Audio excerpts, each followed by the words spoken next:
கிறிஸ்து இயேசுவுக்குள் அன்பாய் அழைக்கப்பட்ட அன்புக்குரிய சகோதர சகோதரிகளே, அனைவருக்கும் ஆண்டவராக இயேசு கிறிஸ்துவுடைய நாமத்தினாலே அன்பின் வாழ்த்துக்கள். நம்முடைய இந்த வாரம் நம்ம ஒரு அதிமுக்கியமான ஒரு பாடத்திற்குள்ளாக நம்ம போக போகிறோம். அன்புக்குரிய சகோதர சகோதரிகளே, நம்ம கடந்த கிளாஸில் என்ன பார்த்தோம்? ஸ்திரீயினுடைய வித்து பார்த்தோம் இல்லையா? அதில் தேவனுடைய மகா பெரிய திட்டத்துக்குள்ளே சாத்தான் எப்படி உள்ள நுழைஞ்சு அவன் எப்படிப்பட்ட ஒரு தோல்வியை கடைசியாக அவன் தழுவ போகிறான் அப்படிங்கிற ஒரு விஷயத்தை அவருடைய திருச்சபையின் பிள்ளைகளை கொண்டு அவர் எப்படி அதை ஆர்கனைஸ் பண்ணுறாருங்கிறத தான் நம்ம கடந்த வாரத்தில் நம்ம பார்த்தோம் இல்லையா? ஸ்திரீயினுடைய வித்து. இப்போ கேள்வி, ஸ்திரீயினுடைய வித்து யார்? கிறிஸ்துவும் சபையும். புரியுதுங்களா? ஒரு குறிப்பிட்ட டைம் வரைக்கும் நம்ம ஸ்திரீயினுடைய வித்து ஆண்டவர் இயேசு கிறிஸ்து தான் அப்படின்னு நம்ம நினச்சிட்டு இருந்தோம். அதற்கு பிறகு கடைசியாக அந்த பாடத்தை முடிக்கும்போது ஸ்திரீயினுடைய வித்து ஆண்டவர் இயேசு கிறிஸ்து மாத்திரமல்ல, அவருடைய திருச்சபையின் பிள்ளைகளும் சேர்ந்து தான் ஸ்திரீயினுடைய வித்து அப்படிங்கிறத நம்ம பார்த்தோம் இல்லையா? ரைட். இப்போது கடந்த வாரத்திலேயே நம்ம பார்த்த பாடத்தில் கவனிச்சு பார்த்தீங்கன்னா, சாத்தான் எவ்வளவு ஞானமாக தேவனுடைய ஒவ்வொரு திட்டத்துக்குள்ளேயும் நுழையிறான் இல்லையா? அந்த மாதிரி அவன் ஏற்கனவே இந்த பூமியில் நுழைஞ்சு உலகத்துக்குள்ளே நுழைஞ்சு அப்புறம் இந்த பைபிள் கையில் வச்சிருக்கிறாங்க பாருங்கள் நம்முடைய அன்பு சகோதர சகோதரர்கள் கிறிஸ்தவர்கள், அவங்களுக்குள்ளேயும் நுழைஞ்சிட்டான். அவங்களுக்குள்ளேயே நுழைஞ்சு பார்த்தீங்கன்னா இன்றைக்கி அவன் அவனுடைய போதகத்தை இயேசு கிறிஸ்துவதைய போதகமாக இன்றைக்கி போதிச்சுட்டுக்கிறான். அதை தாங்க இப்போ நம்ம பார்க்க போகிறோம். நல்லா புரிஞ்சுக்கலாம் அன்புக்குரிய சகோதர சகோதரர்களே. இதில் 99% ஜனங்கள் ஏமாந்து போயிட்டாங்க. புரியுதுங்களா? இப்போ அது தேவனுடைய சத்தியம் என்ன அப்படிங்கிறத அவன் மறைச்சான் பார்த்தீங்களா? அந்த மறைச்ச சத்தியங்கள் இப்போ என்ன ஆக போகுதுன்னா வெளியே வரப்போகிறது. அப்படி வெளியே வர்றதுக்கு தேவன் இந்த கடைசி காலத்தில் விசேஷமாக நம்முடைய ஆண்டவர் இயேசு கிறிஸ்து தன்னுடைய வேதத்தின் மூலம் நம்மளை அழகாக வழி நடத்த போகிறார் அன்புக்குரிய சகோதர சகோதரர்களே. அதனால் நாம் இதுக்கு முன்னாடி பார்த்தது எத்தனை கிளாஸ் பார்த்துருக்கோம்? 24 வகுப்புகள் பார்த்துருக்கோம் இல்லையா? இப்போ நம்ம 25வது வகுப்புக்குள்ளே போகிறோம். இது பார்த்தீங்கன்னா இது வரைக்கும் நாம் பாருங்கள், ஒரு பில்டிங்கில் கீழ்ப்பகுதியில் அப்படியே நடந்து போயிட்டு இருந்த மாதிரி சரியா? இப்போ இந்த கிளாஸ்லேருந்து இந்த வாரத்திலிருந்து நம்ம என்ன செய்ய போகிறோம்? மாடிக்கு போகிறோம். அப்போ மாடிக்கு போகிறோம்னா தெரியும் இல்லையா? அப்போது மேலே போகும்போது ஏற்கனவே நம்ம பார்க்காத சில விஷயங்கள் எல்லாம் நம்ம பார்க்குறோம் இல்லையா? அந்த மாதிரி தான் இன்றைய காலகட்டத்தில் கவனிச்சு பாருங்கள், பல நூற்றாண்டுகளாக அநேக விஷயங்கள் சாத்தானால் மறைக்கப்பட்டிருந்தது. இப்போ நம்ம மேலே ஏறி போய் பார்க்க போகிறோம். புரியுதுங்களா? அது என்ன பாடம் அப்படின்னு சொல்லி பார்க்கும்போது இன்றைக்கி ஒட்டுமொத்த கிறிஸ்தவ மண்டலத்துக்கும் ரொம்ப பரிச்சயமான ஒரு தலைப்பு சரியா? திரித்துவம். அதுதாங்க ரொம்ப பரிச்சயமான தலைப்பு. இப்போது இந்த திரித்துவம் என்கிற ஒரு பாடத்தை 4 வாரங்கள் நம்ம பார்க்க போகிறோம். நல்லா கவனிங்க, 4 வாரங்கள் பார்க்க போகிறோம். அதில் முதல் பாகம் தான் இன்றைக்கி நம்ம கவனிக்கலாம் சரியா? 4 பாகங்கள். இப்போ கேள்வி என்னென்னா, திரித்துவம் அப்படிங்கிற ஒரு விஷயம் அப்படின்னா என்ன? திரித்துவம்னா என்ன? நீங்கள் சொல்லுங்கள் பார்க்கலாம். யாராவது தெரிஞ்சவங்க நீங்கள் சொல்லுங்கள் பார்க்கலாம். திரித்துவம் அப்படின்னு என்ன? திரித்துவம் அப்படின்னாலே பார்த்தீங்கன்னா அதுக்கு இன்னொரு ஆடிங் வேர்டு இருக்குது, திரியேகம்னு சொல்லுவாங்க. புரியுங்களா? திரியேகம். அது என்ன? திரித்துவம் திரியேகம்னா என்ன அப்படின்னா, ஒருவேளை நீங்கள் இதை கேள்விப்படவில்லை என்றால் தயவுசெய்து நல்ல ஞாபகத்தில் வச்சுங்க. இந்த திரித்துவம்னா என்ன அர்த்தம் தெரியுங்களா? பிதா, குமாரன், பரிசுத்த ஆவி அல்லது பரிசுத்த ஆவியானவர் சரியா? மூவரும் ஒருவரே, ஒருத்தர் தான் அப்படிங்கிறதான் திரித்துவத்தினுடைய கோட்பாடு. புரியுதுங்களா? இப்போது இதை குறித்து என்ன பெரிய சந்தேகம், என்ன பெரிய சப்ஜெக்டு? இதெல்லாம் கிளியராக இருக்கே இல்லையா? ஒருத்தர் தானே அப்படி நிறைய பேர் நினைக்கலாம் இல்லையா? ஆனால் இன்றைக்கி அதை குறித்து சிந்திக்க வேண்டிய ஒரு காலப்பகுதியில் வந்துட்டோம் அன்புக்குரிய சகோதர சகோதரி. ஏன் அப்படின்னா நாம் வணங்கக்கூடிய கடவுளை பற்றின ஒரு தெளிவான நாலேஜ் நமக்கு இருக்கணும். நல்லா புரிஞ்சுக்கலாம். அதனால் ஒரு கேள்வி கேட்டு இந்த பாடத்துக்குள்ளே போகலாம். இப்போ உங்கள்கிட்ட ஓப்பன் கொஸ்டின். இது எத்தனை நாள் நீங்கள் எப்போ கேட்க போகிறீங்கன்னு தெரியாது, எத்தனை பேர் கேட்க போகிறீங்கன்னு தெரியாது, எந்தெந்த சபையிலிருந்து கேட்க போகிறீங்கன்னு தெரியாது, உலகத்தின் எந்த மூலையிலிருந்து கேட்க போகிறீங்கன்னு தெரியாது. ஆனால் உங்களுக்கு எல்லாத்துக்கும் ஒரே கேள்வி தான். அன்புக்குரிய சகோதர சகோதரிகளே, இது பரிசுத்த வேதாகமம். நல்லா புரிஞ்சுக்கலாம். பயபக்தியோடு படிக்கணும், பயபக்தியோடு இது கற்றுக்கொள்ளணும். சரியா? இதை என் மனசில் வச்சுட்டு உங்கள்கிட்ட ஒரு கேள்வி. பிதா, குமாரன், பரிசுத்தாவி மூவரும் ஒருவரா இல்லையா? சொல்லுங்க. பிதா, குமாரன், பரிசுத்தாவி மூவரும் ஒருவரா இல்லையா? சொல்லுங்க. பாருங்கள், நிறைய பேர் என்ன சொல்கிறீங்க, ஒருத்தர் தான் சொல்கிறீங்க இல்லையா? ஓகே. இப்போ பாருங்கள், 2 கருத்து வந்துருச்சு.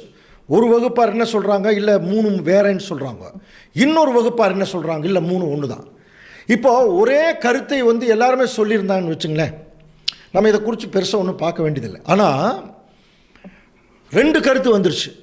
இப்போ நம்ம என்ன பண்ணி தான் ஆகணும், இது சரியா தவறா அப்படிங்கிற ஒரு விஷயம். நம்ம வைத்திருக்கிற விசுவாசம் கரெக்டாக இல்லையான்னு நமக்கு தெரியணும் இல்லையா?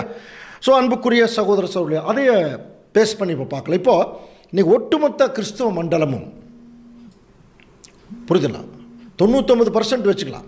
99%ம் நம்ம கவனித்து பார்க்கும்போது அன்புக்குரிய சகோதர சகோதரி என்ன கவனித்து பார்த்தீங்கன்னா, 99% கிறிஸ்தவர்கள் இப்போ எப்படி கண்டிஷன் அப்படின்னா, பிதா, குமாரன், பரிசுத்தாவி 3 ஒன்று தான் அப்படிங்கிற ஒரு விசுவாசத்தில் இருக்கிறோம் இல்லையா?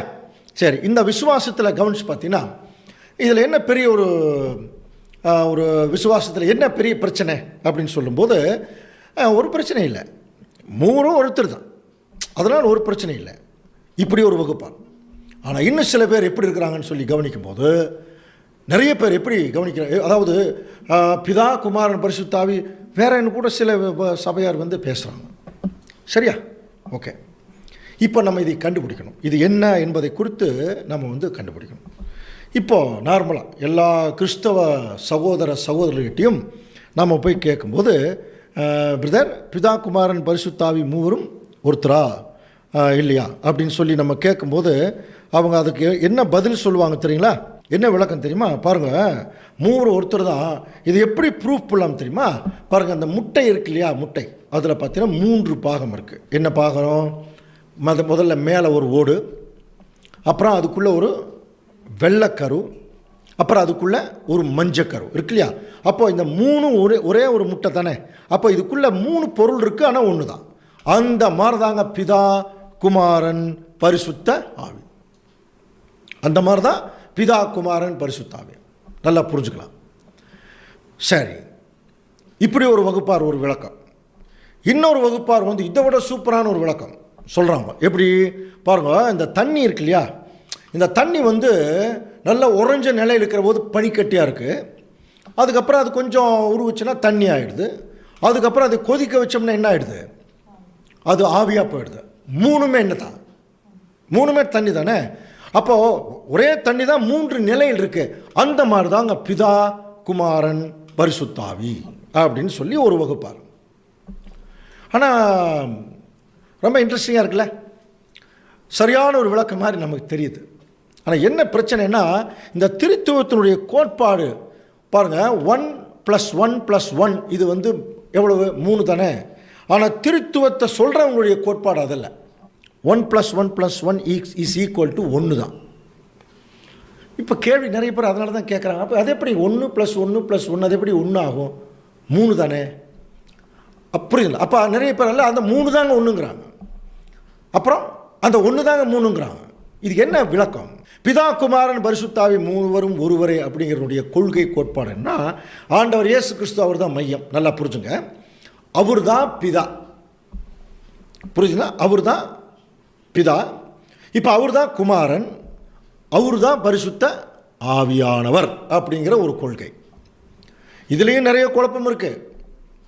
ஆவியானவர் ஆவியானவர்னு சொல்லி நம்ம சொல்கிறோமே, நிறைய கூட்டங்கள் ஆவியானவர் இறங்குறார், ஆவியானவர் வந்துட்டு போகிறார் நல்லா சொல்கிறாங்க இல்லையா?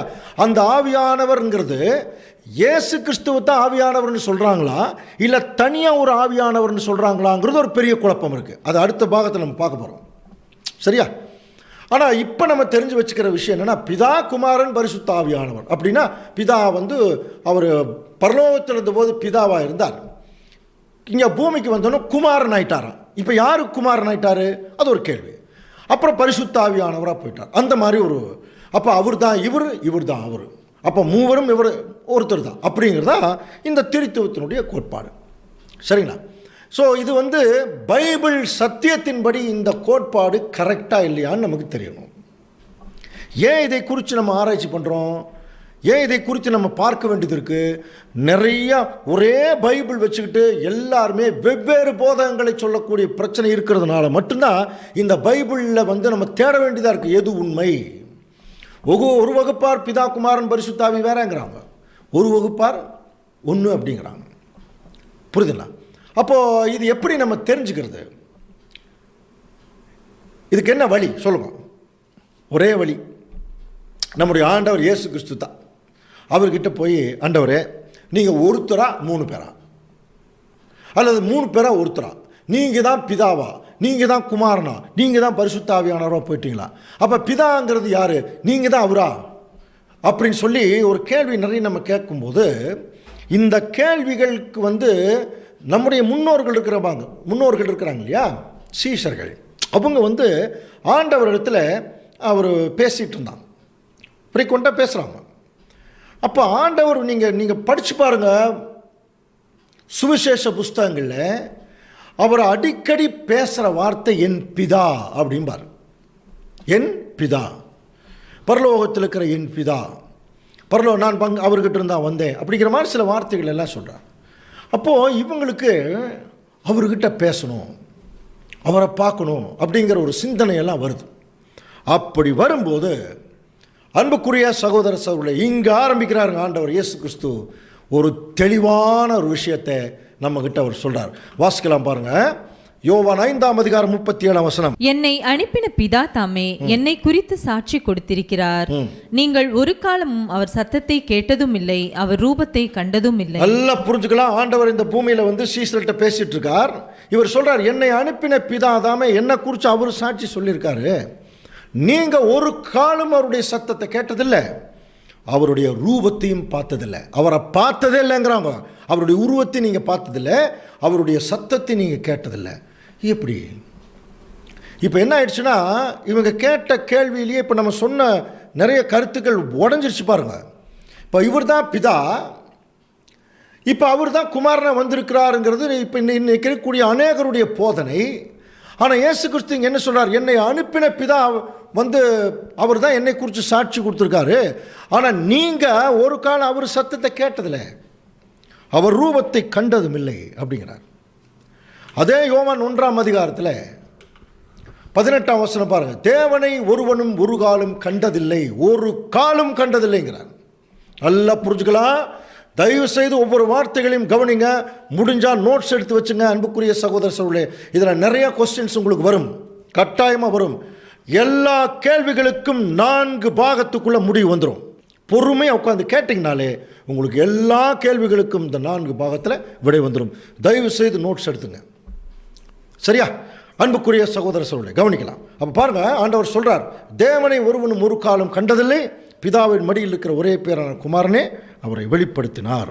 அப்போ இந்த இடத்துல ஒரு போதும் நெவர்ன்ட்டார், யாருமே பார்த்ததில்லை, அவருடைய சத்தத்தை கேட்டதில்லைங்கிற போது, நாம் ஒருவேளை வேதத்தை படித்து அதில் இருக்கக்கூடிய வசனங்களை பரிச்சயமானவர்களாக இருந்தால் ஒரு கேள்வி நமக்குள்ள வரும். அப்படின்னா அவருடைய சத்தத்தை கூட கேட்டதில்லைன்னா ஆதாம் கிட்ட பேசுனது யார் இல்லையா?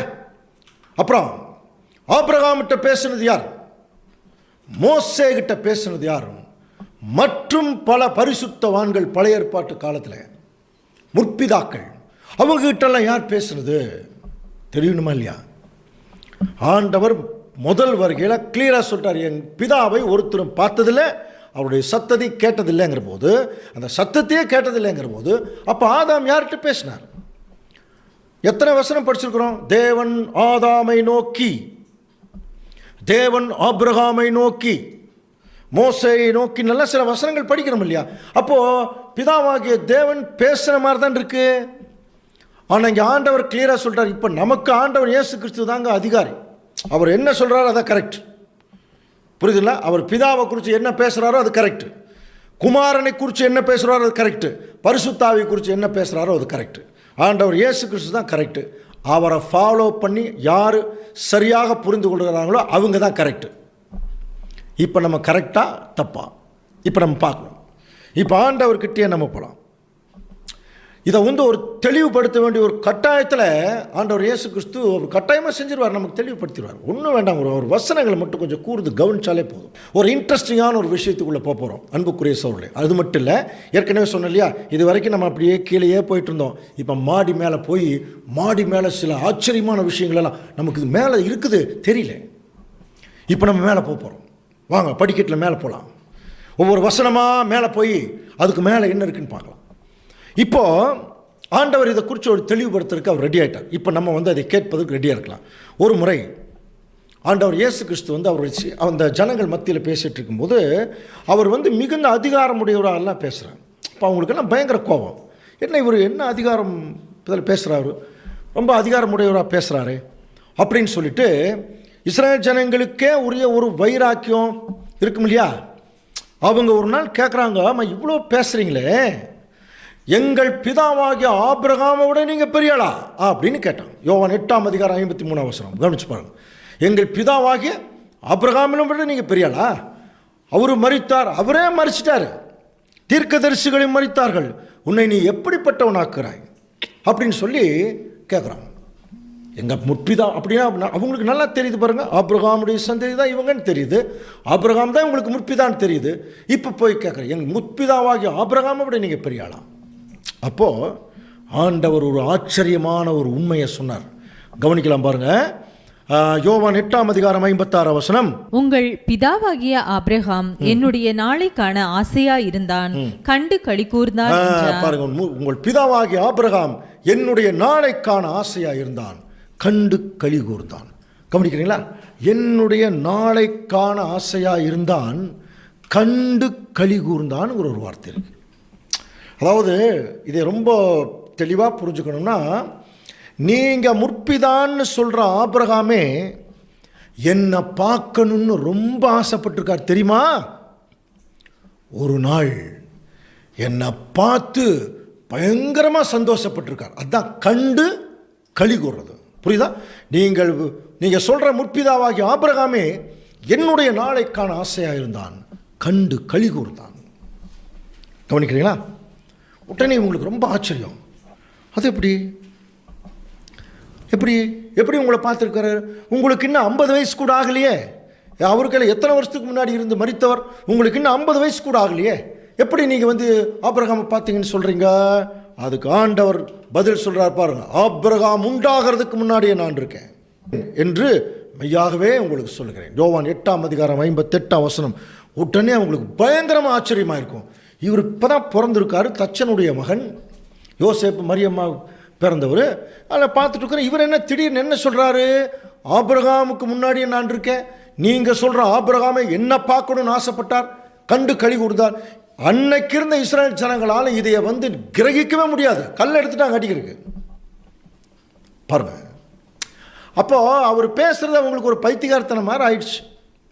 திடீர்னு நான் இப்போ உங்கள்கிட்ட பேசும்போது நான் 1925 வருஷத்தில் காந்தியடிகளோடு நான் பேசிகிட்டு இருந்த போதுன்னு இப்போ பேசுனா நீங்கள் எப்படி பார்ப்பீங்க? என்னைவ அப்படி தானே பார்ப்பீங்க. இவர் என்ன திடீர்னு இப்படி பேசுகிறாரு இல்லையா? 1925 எங்கே, காந்தியடிகள் செத்து போனது எங்கே, எப்போ செத்து போனார் இல்லையா? அப்போது அந்த மாதிரி தான். அப்போ பாருங்கள், அவங்க எப்படி நினச்சிட்டாங்கன்னா இவர் ஏதோ உளறிட்டு இருக்கார் அந்த மாதிரி. ஆனால் ஆண்டவர் தெளிவாக சொன்னார். இப்போ நம்ம என்ன செய்யணும் தெரியுங்களா? அப்படியா? ஆண்டவர் இயேசு கிறிஸ்துவை ஆபிரகாம் பார்க்கணும்னு நினச்சாரா? பார்த்துருக்காரா? இதுதாங்க கேள்வி. அப்போ ஆபிரகாமை இயேசு கிறிஸ்து பார்த்துருக்காரா? அல்லது இயேசு கிறிஸ்துவை ஆபிரகாம் பார்த்துருக்காரா? ஆமான்னு ஆண்டவர் சொல்லிட்டார். நீங்கள் சொல்கிற ஆபிரகாமை என்னை பார்க்கணுன்னு ஆசைப்பட்டார், கண்டு களி கூர்ந்தார், ரொம்ப சந்தோஷப்பட்டாராம். இப்போ நம்ம என்ன செய்யணும் தெரியுமா? இதுக்கு தாங்க வேத வாக்கியங்களை ஆராய்ந்து பாருங்கள் படிச்சோமா இல்லையா? நம்ம ஆராய்ந்து பார்க்கும்போது அவர் என்ன சொல்கிறார் பாருங்கள். நீங்கள் நான் சொல்கிற விஷயத்தை உங்களுக்கு கிரகிக்க முடியல இல்லையா? வேத வாக்கியங்களை ஆராய்ந்து பாருங்கள். பாருங்கள், உங்களுக்கு அவர்களால் நித்திய ஜீவன் உண்டு என்று எண்ணுகிறீர்களே, என்னை குறித்து சாட்சி கொடுக்கிறவர்களையும் அவைகளே. இப்போ ஆண்டவரே சொல்லிட்டார், என்ன ஆபிரகாம் பார்க்கணுன்னு ஆசைப்பட்டார், பார்த்துட்டார். இப்போ அவரை குறித்து சாட்சி கொடுக்குற விஷயம் என்ன தெரியுமா? வேத வாக்கியங்கள். இப்போ என்ன செய்யணும்? அப்படி பார்த்தாரா இல்லையாங்கிறத பைபிளுக்குள்ளே போனோம்னா கண்டுபிடிச்சிடலாம். நேராக எங்கே போகலாம்? வாங்க, எங்கே போகலாம்? ஆதி ஆகமத்துக்கு போகலாம். என்ன ஆதி ஆகமத்தில் தானே ஆபிரகாமுடைய ஹிஸ்ட்ரி இருக்கு. அதில் கொஞ்சம் கவனிச்சிங்கன்னா அன்புக்குரிய சகோதரர்களுடைய நல்ல படித்த மூத்த சகோதரர்கள் டக்குன்னு சொல்லிடுவாங்க எந்த இடத்துல ஆபிரகாம் ஆண்டவர் இயேசு கிறிஸ்துவை பார்த்துருக்கிறதுக்கு வாய்ப்பு இருக்குது. பார்த்தாருங்கிறது மட்டும் இல்லை, கண்டு களி கூர்ந்தாருங்கிறத ரொம்ப முக்கியமான விஷயம். ரொம்ப சந்தோஷப்பட்டிருக்காங்க பார்த்து. அப்படியே நம்முடைய சிந்தனை ஓட்டத்தை ஆதி ஆகமத்தில் கொண்டு போய் வச்சோம்னா ஒரு முறை ஆதி ஆகமத்தில் ஆண்டவர் இயேசு கிறிஸ்துவை ஆபிரகாம் பார்த்து ரொம்ப சந்தோஷப்பட்டாராம். எங்கே இருக்கு சொல்லுங்க பார்க்கலாம்? ஆதியாகமம் 18ஆம் அதிகாரம் பாருங்க. பின்பு 1ஆம் வசனம், கர்த்தர் மம்ரேயின் சம பூமியிலே அவனுக்கு தரிசனமானார். அவன் பகலின் உஷ்ண வேளையிலே கூடார வாசல் உட்கார்ந்து இருக்கும்போது தன் கண்களை ஏறெடுத்து பார்க்குறாராம். பார்க்கும்போது இதோ 3 புருஷர் அவருக்கு எதிர வந்து நிற்கிறாங்க. அவர்களை கண்ட உடனே அவர் கூடார வாசலிருந்து ஓடி வந்து எதிர்கொண்டு போய் பாருங்க, தரமட்டு குனிறார், அப்படியே வணங்குறார் 3 பேர்த்த. அப்போது தூரத்துலேருந்து 3 பேர் வர்றாங்க, இட்டு துணி குடுகுடுன்னு ஓடி போய் ஒருத்தர் வணங்குறாருன்னா என்ன அர்த்தம்? வணங்கிட்டு அதில் ஒருத்தரை பார்த்து சொல்கிறார் பாருங்க. ஆதியாகமம் 18:3 பாருங்க. ஆண்டவரே, உம்முடைய கண்களில் கிருபை கிடைத்ததானால் தயவுசெய்து என்னை விட்டு போகாதீங்க, இருங்க கொஞ்சம் அப்படிங்கிறாங்க. அப்போது 3 பேர் வந்திருக்காங்க. இப்போ தரை மட்டும் குனிறார் ஓடி போய். அப்போ ஆண்டவன் மாறேன்னு தானே கூப்பிட்டுருக்கணும். ஆனால் எப்படி கூப்பிட்றார்? ஆண்டவரே அப்படின்னா புரியுதா? இது நம்முடைய தமிழில் இருந்தால் கூட நம்ம புரிஞ்சுக்கிறதுக்காக தான் அந்த வார்த்தை இல்லையா? ஆண்டவரே அப்படின்னா அந்த 3 பேர்த்தில் ஒருத்தர் மட்டும் அவருக்கு ரொம்ப ரொம்ப ரொம்ப ரொம்ப பரிச்சயமானவர். அவர் குனிகிற அளவுக்கு ரொம்ப மேலானவர். நல்லா புரிஞ்சுக்கலாமா? நல்லா புரிஞ்சுக்கலாம். யார் தெரியுமா வந்தது? உட்கார வச்சு தயவு செய்து என்னை விட்டு போகாதீங்கன்னு சொல்லி ஒரு கொளுத்த கன்றை அடித்து சாப்பிட வச்சு, அதுக்கப்புறம் 2 பேர் வந்து சோதோம் கொமோரா பட்டணத்தை அழிக்கிறதுக்கு போகிறதெல்லாம் நம்ம பின்னாடி வசனங்களை நம்ம வாசிக்கலாம். இப்போ அப்படின்னா அன்புக்குரிய சகோதர சொல்லி வந்தது யார் தெரியுமா? ஆண்டவர் இயேசு கிறிஸ்து தானா? அப்படிங்கிறத விட கவனிங்க, ஆபிரகாம் 75 வயசாக இருக்கும்போது, குழந்தை இல்லாமல் இருக்கும்போது அவர் பக்கத்தில் போய், நல்லா புரிஞ்சுக்கலாம், புரிஞ்சுக்கிறக்காக சொல்கிறேன், அப்படியே தோள் மேலே கை போட்ட மாதிரி, ஆபிரகாமே உன்னை நான் பார்த்துட்டே இருக்கிறப்பா, நீ வந்து தேவனுடைய ஒரு மகா பெரிய ஒரு கிருபைக்காக அழைக்கப்பட்ட ஒரு மனுஷன். இதை மைண்டில் சொல்கிறார். நான் காண்பிக்கும் தேசத்துக்கு நீ போ, உன்னை நான் பெரிய ஜாதி ஆக்குறேன். நல்லா புரிஞ்சுங்களா? ஆதியாகமம் 12ஆம் அதிகாரத்தில் படிக்கிறோம். கர்த்தர் ஆபிரகாமை நோக்கி, நீ உன் தேசத்தையும் உன் இனத்தையும் உன் தகப்பனுடைய வீட்டையும் விட்டு புறப்பட்டு நான் காண்பிக்கும் தேசத்துக்கு நீ போ, உன்னை நான் பெரிய ஜாதி ஆக்கிறேன்னு சொன்னவர் வந்திருக்காருங்க 25 வருஷம் கழிச்சு. புரியுதா? அதனால தான் நம்ம வீட்டில் ரிலாக்ஸாக உட்காந்துருக்கும்போது ஒரு யாராவது நமக்கு பரிச்சயம் இல்லாத ஒருத்தர் வந்தால் உடனே கதவை திறந்துட்டு வாங்க வாங்கன்னு கூப்பிட மாட்டோம். முதல்ல அவங்க யாருன்னு கேட்போம் இல்லையா? நீங்கள் யார்? உடனே முகம் கொஞ்சம் சுருங்கிடும். அப்புறம் அவங்க எதாவது சொன்னாங்கன்னா அதுக்கப்புறம் உள்ளே கூப்பிடலாமா வேண்டாமான்னு அதுக்கப்புறம் தான் சிந்திப்போம். ஆனால் திடீர்னு ஒருத்தர் வர்றாங்க, ஐயோ வாங்க வாங்க வாங்க வாங்க அப்படின்னு சொல்லி கூப்பிட்றோம்னா என்ன அர்த்தம்? அப்போது அவர்களை நம்ம ஏற்கனவே நமக்கு தெரிஞ்சிருக்கணும், நம்முடைய அன்புக்கு பாத்திரமாக இருக்கணும். 2வது அவங்கள பார்த்து ரொம்ப நாள் ஆயிருக்கணும் இல்லையா? அதே கண்டிஷன் தான் இங்கே. 25 வருஷங்களுக்கு முன்பாக நான் காண்பிக்கும் தேசத்துக்கு நீ போ, உன்னை நான் பெரிய ஜாதி ஆக்கிறேன்னு சொன்னவர் வந்திருக்கார். சொன்னவர் தாங்க கிறிஸ்து. இதைத்தான் ஆண்டவர் இயேசு கிறிஸ்து சொல்கிறார். நீங்கள் சொல்கிற ஆபிரகாம் என்னுடைய நாளை காண ஆசையாக இருந்தான். என்னை பார்த்து ரொம்ப சந்தோஷப்பட்டான் இல்லையா? அந்த ஆபிரகாம் தான் பாருங்க, தான் இருந்த ஊரை விட்டுட்டு கானான் தேசத்துக்கு 1300 கிலோமீட்டர் தூரம் போகிறார், விசுவாசிச்சு போகிறார். படிக்கிறோம் இல்லையா? அப்போ அன்புக்குரிய சகோதர சகோதரர்களே, இப்படித்தான் நம்ம வேதத்தை ஆராய்ந்து பார்க்க வேண்டும். இப்போ ஆண்டவர் சொன்னார் இல்லையா, நீங்கள் சொல்கிற ஆபிரகாம் என்னை பார்க்கணும்னு ஆசையாக இருந்தார், கண்டு களி கூர்ந்தார். எங்கன்னா இந்த இடத்துல தான் ஆதியாகமம் 18ஆம் அதிகாரத்தில் பார்த்து சந்தோஷப்பட்டு ரொம்ப ஆசீர்வாதமாக அங்கே சொல்லிட்டு போகிறார். ஸோ அன்புக்குரிய சகோதர சகோதரி, அப்படின்னா நல்லா புரிந்து கொள்ளலாம். என்ன புரிந்து கொள்ளலாம்? பழைய ஏற்பாட்டிலேயே ஆண்டவர் இயேசு கிறிஸ்து இங்கே இருந்திருக்கார். பாருங்க, நம்ம என்ன நினச்சிட்டு இருக்கிறோம், புதிய ஏற்பாட்டில் குழந்தையாக வந்து பிறந்துட்டார், அதுக்கப்புறம் காரியங்கள் எல்லாம் நமக்கு தெரியும். அதுக்கு முன்னாடி ஆண்டவருடைய நிலைமை என்ன? பரலோகத்தில் இருந்தாரா இல்லை வேற எங்கேயாவது இங்கே வேலை இருந்தாரா என்று சொல்லி பார்க்கும்போது இந்த வசனங்கள் என்ன சொல்லுதுன்னா, இங்கே தான் இருந்திருக்காரு பாருங்க. அப்புறம் ஆபிரகாமை கூப்பிட்டவனே அவர் தான். அதனால தான் சொல்கிறார், நான் காண்பிக்கும் தேசத்துக்கு போ. ஓகே, இது முதல் பாயிண்ட். ரெண்டாவது, இந்த ஆபிரகாமுடைய சந்ததி இருக்கிறாங்க பாருங்க. ஆபிரகாமுடைய சந்ததி இஸ்ரேல் ஜனங்கள்.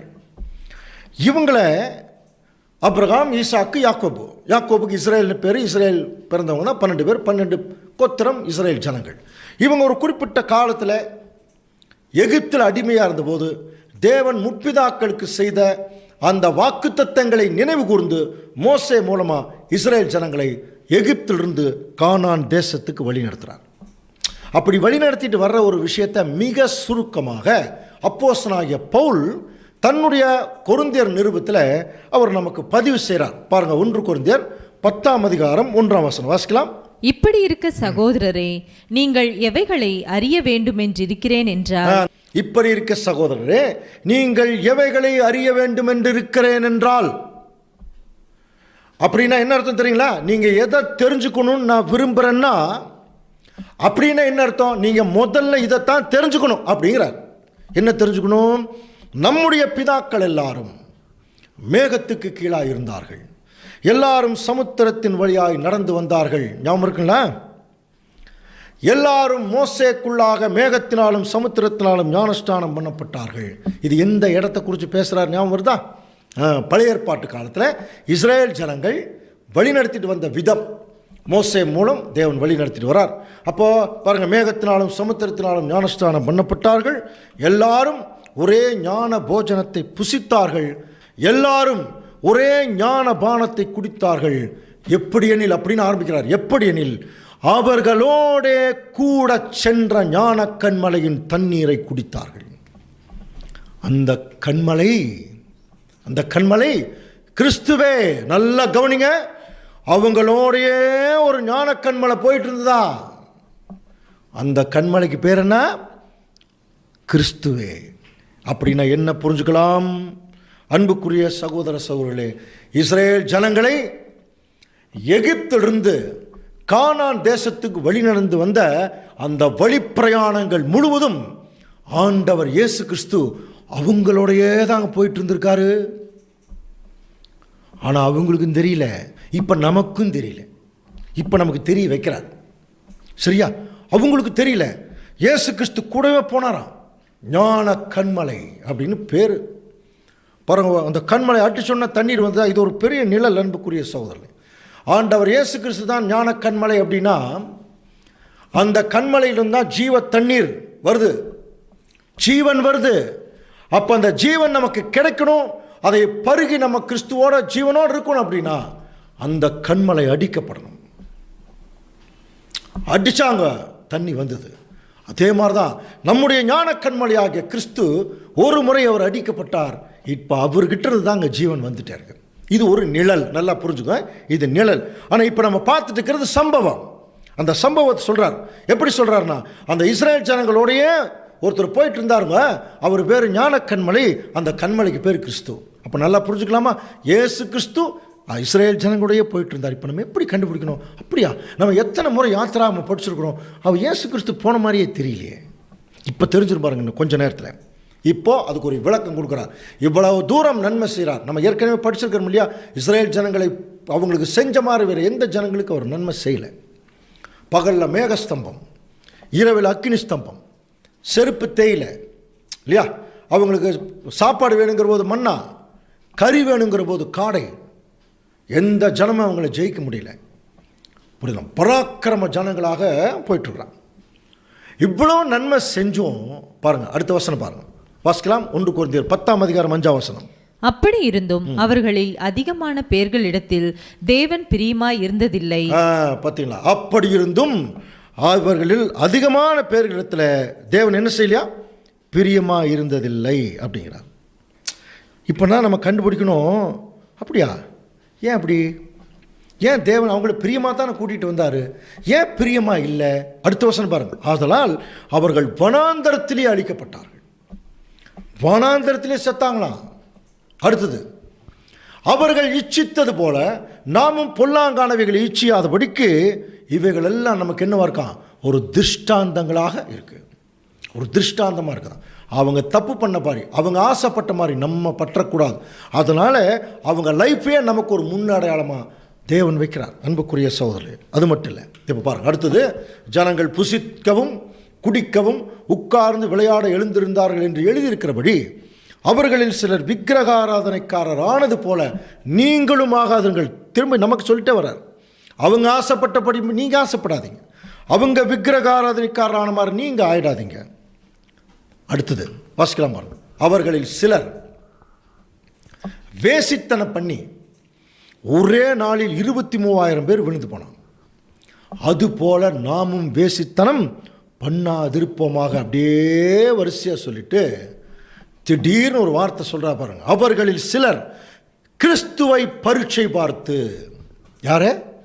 டைரக்டாகவே சொல்கிறார் பாருங்க. கிறிஸ்துவை பரீட்சை பார்த்து பாம்புகளால் அழிக்கப்பட்டார்கள் அப்படின்றார். இப்போ 2 இன்ஃபர்மேஷன் நமக்கு கிடைச்சாச்சு. என்ன இன்ஃபர்மேஷன்?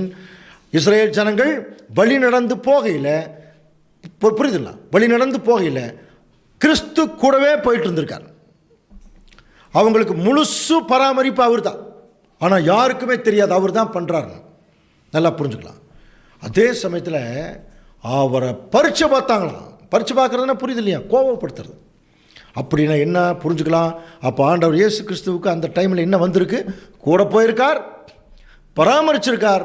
அதே சமயத்தில் அவருக்கு கோபம் வந்திருக்கு. இந்த இஸ்ரேல் ஜனங்களுடைய முரட்டாட்டம், விக்கிரக ஆராதனை, புரியுதுங்களா, அதை சகிக்காமல் என்ன செய்கிறார்? அவருக்கு ஒரு கோபம் வந்திருக்கு. இப்போ நம்ம என்ன கண்டுபிடிக்கணும்? அப்படியா? அப்போது இஸ்ரேல் ஜனங்கள் கூடயே போயிட்டு இருந்தாருன்னு படிக்கிறோம். எந்த மாதிரி போனார்? ஒரு மனுஷர் மாதிரி போனாரா, அல்லது ஒரு கடவுள் மாதிரி அசிரீரி மாதிரி போனாரா, அல்லது கூட யாராவது தூதர் மாதிரி போனாரான்னு தெரியல. இப்போ இதுதான் வேத வாக்கியங்களை ஆராய்ந்து பாருங்கள். இப்போ நமக்கு ஒரு குழு மட்டும், கூட போனாருங்கிறது ஒரு குழு. இன்னொன்று என்னென்னா, அவருக்கு கோபம் வந்திருக்கு. இப்போ எந்த இடத்துல யார் கோபப்பட்டதுன்னு தெரிஞ்சுக்கிட்டா அவர் தான் கிறிஸ்துவன்னு ஈஸியாக கண்டுபிடிச்சிடலாம் இல்லைங்களா? அப்போ தேவன் மோசையை கூப்பிட்டு, பாருப்பா, நான் பத்திரமா இஸ்ரேல் ஜனங்களை கொண்டு போய் கானான் தேசத்தில் சேர்த்த போகிறோம். அப்படி வழி முழுவதும் உங்களை பராமரிக்கிறதுக்கு ஒருத்தர் அனுப்புகிறேன் அப்படின்னு ஆரம்பிக்கிறார். பாருங்க, யாத்திராகம் 23:20. வழியில் உன்னை காக்கிறதற்கும், பாருங்க சொல்றார், வழியில் உன்னை காக்கிறதற்கும், நான் ஆயத்தம் பண்ணின ஸ்தலத்துக்கு உன்னை கொண்டு போய் சேர்க்கிறதற்கும், நான் ஆயத்தம் பண்ணின ஸ்தலத்திற்கு உன்னை கொண்டு போய் சேர்க்கிறதற்கும், இதோ நான் ஒரு தூதனை உனக்கு முன்னே அனுப்புகிறேன். கவனிக்கிறீங்களா? ஒரு தூதனை உனக்கு முன்பாக நான் அனுப்புறேன். உனக்கு முன்னாடி அவர் இருப்பார். யார்கிட்ட சொல்றார்? மோசே கிட்ட சொல்றார், உனக்கு தூதனை உனக்கு முன்பாக நான் அனுப்புறேன்.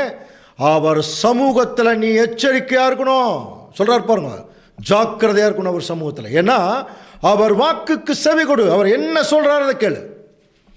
அவரை கோபப்படுத்திராத. பார்த்தீங்களா? என்ன பண்ணிடாதே? அவரை கோபப்படுத்திராத. உன் துரோகங்களை அவர் பொறுக்க மாட்டார். தேவன் சொல்றாரா, நானாவது பொறுத்துக்குவேன், ஆனால் அவர் பொறுக்க மாட்டார் உங்கள் துரோகங்களை எல்லாம். ஏன் தெரியுமா? என் நாமம் அவர் உள்ளத்தில் இருக்கிறது. பைபிள் வசனம், என் நாமம் அவர் உள்ளத்தில் இருக்கிறது. தேவன் சொல்கிறாராம். இப்போ மோசையை பார்த்து சொல்கிறார், உங்கள் துரோகங்களை எல்லாம் அவர் பொறுத்துக்க மாட்டார். அவர் வாக்குக்கு நீ செவி கொடு.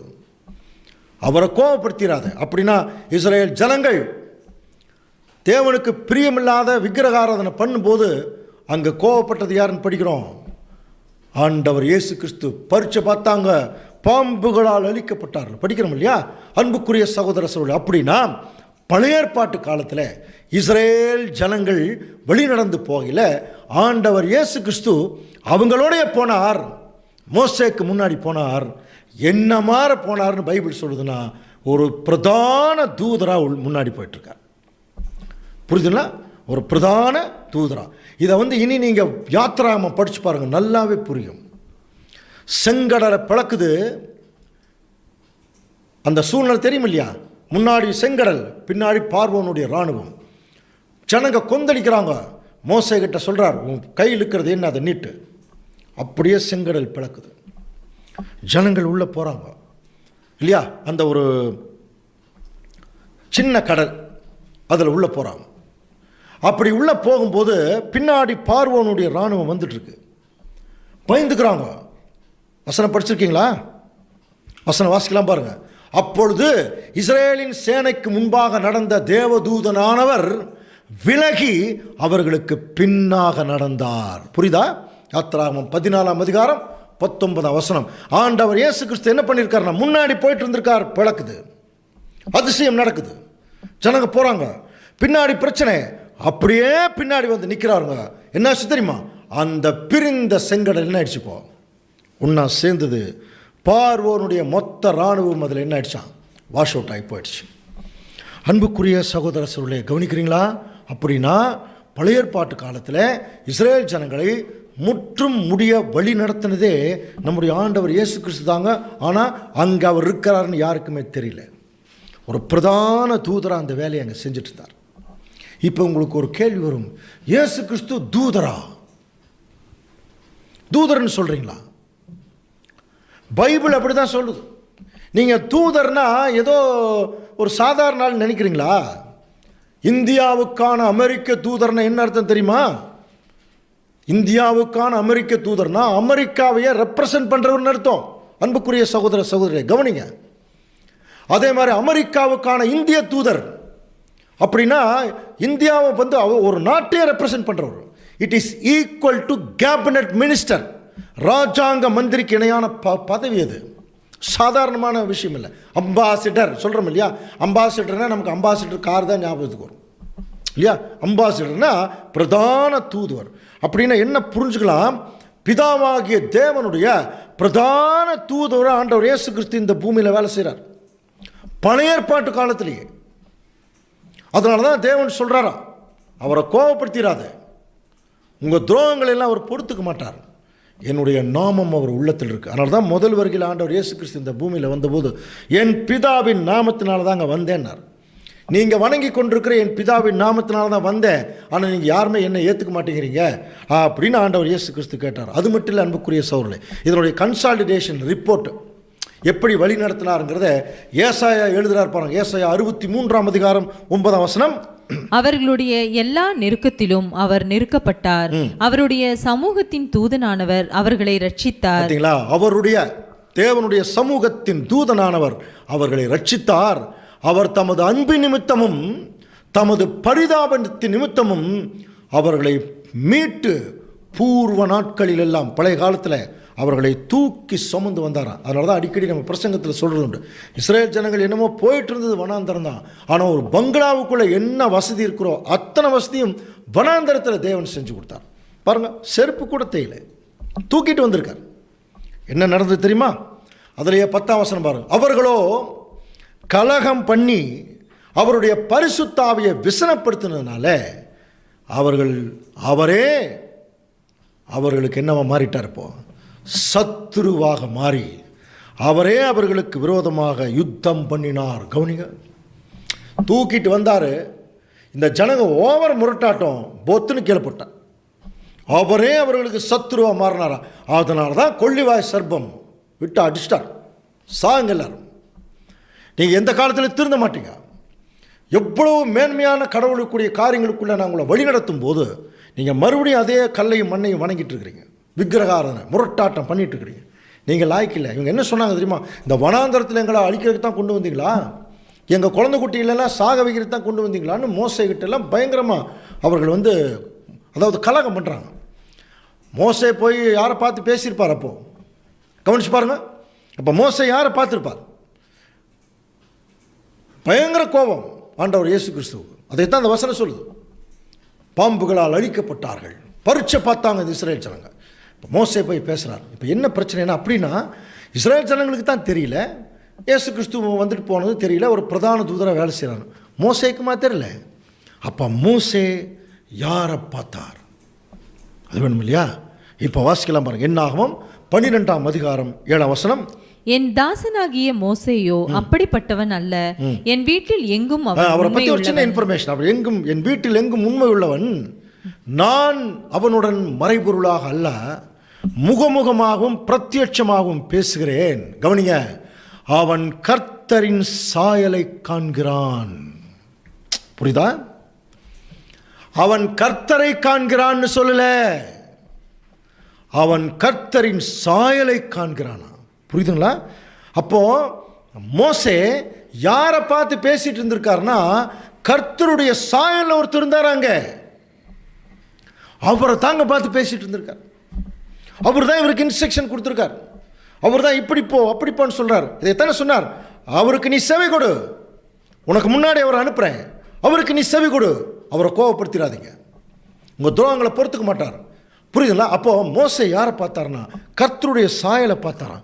அப்போ கர்த்தருடைய சாயல் யாருங்க அப்படின்னா, புரியுதா? கர்த்தரை பார்க்கல, கர்த்தருடைய சாயலை பார்க்குறார். கர்த்தருடைய சாயல்ங்கிறது வேற ஒன்றும் இல்லை, இமேஜ் ஆஃப் காட், தேவனுடைய சாயல். யார் தெரியுமா?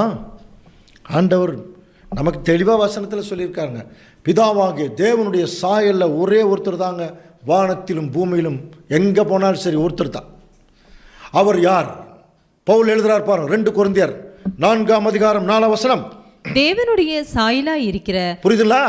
தேவனுடைய சாயலா இருக்கிற கிறிஸ்துவின் மகிமையான சுவிசேஷத்தின் ஒளி. புரியுதுங்களா? அப்போ ஒரே ஒருத்தர் யாருன்னா, தேவனுடைய சாயலா இருக்கிற ஒரே ஒருத்தர் கிறிஸ்து தான். அப்படின்னா மோசே யாரை பார்த்திருக்கார்? ரொம்ப கிளியரா புரிஞ்சுக்கலாம். யாரை பார்த்திருக்கார்?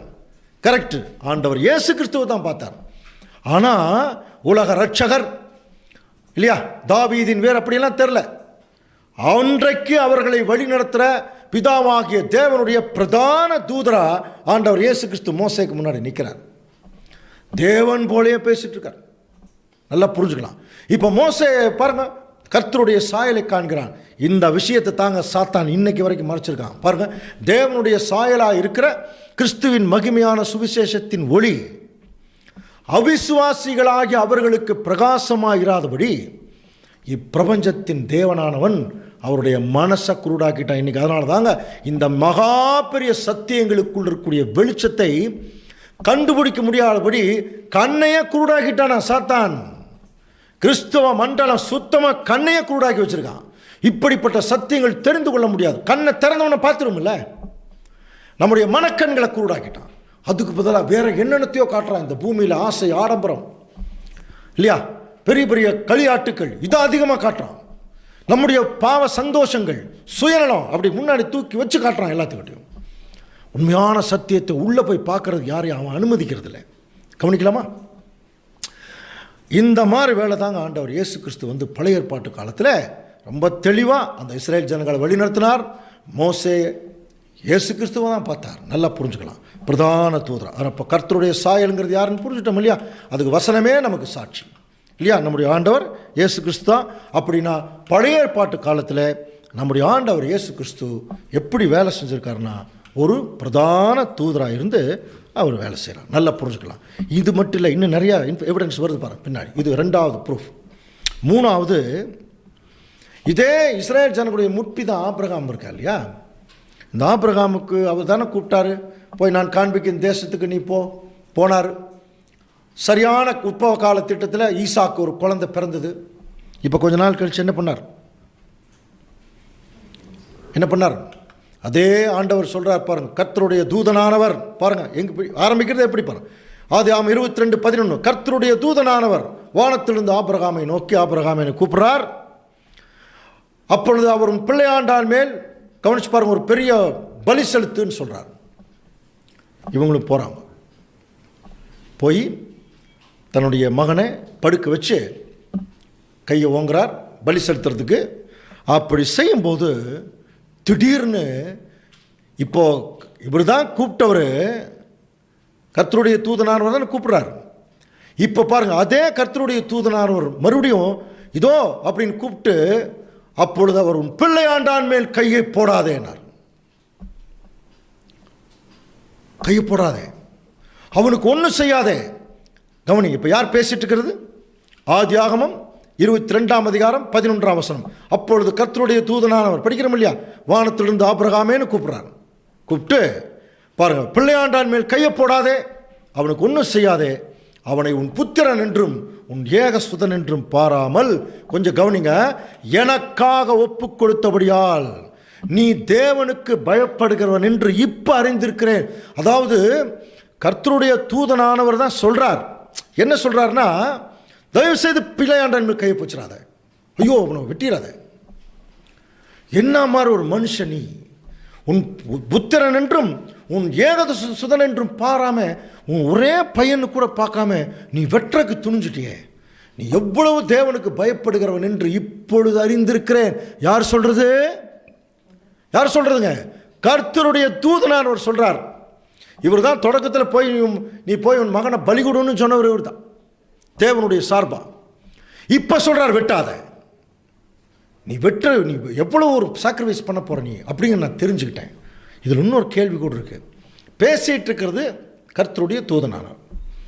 இப்போ அவர் என்ன சொல்றார் பாருங்க, உன் ஏகசுதன் என்றும் பாராமல் எனக்காக ஒப்பு கொடுத்தபடியால். இப்போ ஆக்சுவலா ஆபிரகாம் தன்னுடைய மகனை யாருக்கு ஒப்பு கொடுத்தாருங்க? தேவனுக்கா தூதருக்கா? தேவனுக்கு தான் ஒப்பு கொடுத்தார். ஆனா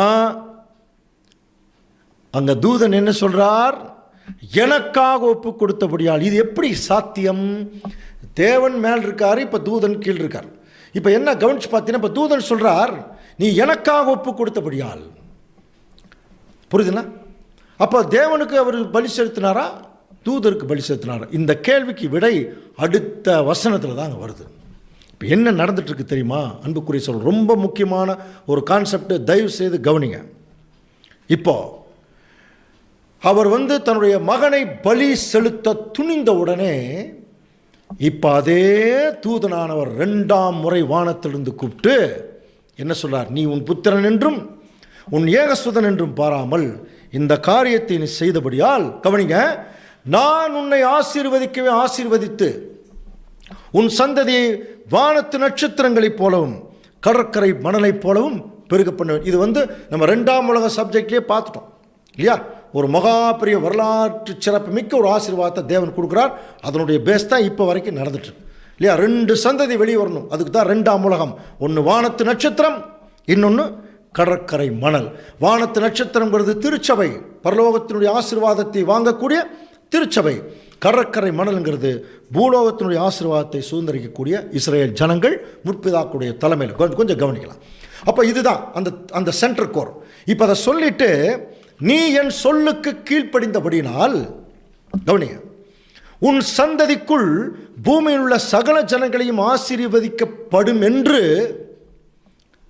யார் பேசிட்டு இருக்கிறது? கர்த்தர் பேசல, கர்த்தருடைய தூதன் பேசிட்டு இருக்கார். என்ன பேசுறார் பாருங்க. நீ எனக்காக ஒப்பு கொடுத்தபடியால் அப்படின்னு முதல்ல ஆரம்பிச்சார். இப்ப என்ன சொல்றார்? உன் சந்ததியை வானத்து நட்சத்திரம் போல கடற்கரை மணலத்தினை போலன்னு சொல்லிட்டு, நீ என் சொல்லுக்கு கீழ்ப்படிந்தபடியால் உன் சந்ததிக்குள் பூமியில் உள்ள சகல ஜாதிகளும் ஆசீர்வதிக்கப்படும் என்று என் பேரில் ஆணையிட்டேன் என்று, கவனிக்கிறீங்களா? அந்த கடைசி வார்த்தையை கொஞ்சம் உற்று கவனிங்க. என்று கர்த்தர் சொல்லுகிறார் என்றார். அதனாலதான் இவ்வளவு ஸ்ட்ரெஸ் பண்ண வேண்டியது. அப்படி நான் சொல்றேன்னு சொல்ல, தூதன் அப்படி சொல்ல. இப்படி நான் பேசுறதெல்லாம் யார் உனக்கு சொல்றது? கர்த்தர் சொல்றார். அவர் என்ன சொல்றாரோ அவருடைய தூதுவரா நான் உனக்கு அப்படியே சொல்றேன். நல்லா புரிஞ்சுங்களா? அப்போ பாருங்க, ஆண்டவர் இயேசு கிறிஸ்து இப்போ பிரதான தூதராக நின்று பேசுறார். உன்னை ஆசீர்வதிக்கவே ஆசீர்வதிக்கிறேன்னு கர்த்தர் சொல்றார். அதைத்தான் இப்போ நான் சொல்ல வந்திருக்கேன். அதைத்தான் சொன்னார், கர்த்தர் சொல்லுகிறார் என்றார். இது நம்ம புரிஞ்சுக்கிறதுக்கு ஒரு சின்ன உதாரணம். இப்போ நம்முடைய நாட்டு ஜனாதிபதி இருக்கார் இல்லையா, அவர் சுதந்திர தினத்தன்னைக்கு டெல்லியில் என்ன செய்வார்னா, ஒரு சுதந்திர தின உரையாற்றுவார் நாட்டு மக்களுக்கு. ஒரு ஹிந்தியிலையோ அல்லது இங்கிலீஷ்லையோ. ஒரு வேளை ஹிந்தியிலேயே உரையாற்றார்னு வச்சுங்களேன். அப்போது இது வந்து அன்னைக்கு சாயங்காலம் தூர்தர்ஷன் டிவியில் என்ன செய்வாங்க, அதாவது நம்முடைய ஜனாதிபதி நாட்டு மக்களுக்கு உரையாற்றுதலினுடைய தமிழாக்கம் அப்படின்னு சொல்லி ஒன்றா அந்த டிவி டைரக்டரோ அல்லது அங்கே செய்தி வாசிக்கிறவங்க யாரோ ஒருத்தர் என்ன செய்வாங்கன்னா அது வாசிப்பாங்க.